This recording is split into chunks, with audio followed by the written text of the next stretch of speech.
Hmm.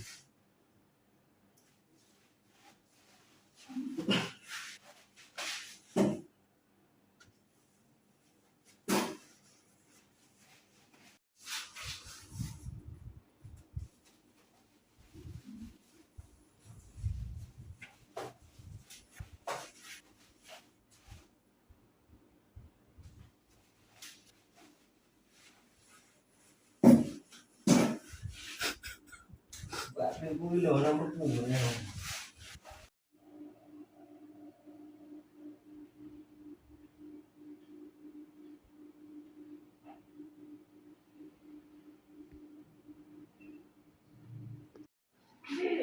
Adik, kamu di kamar adik ni dulu. Itu gue.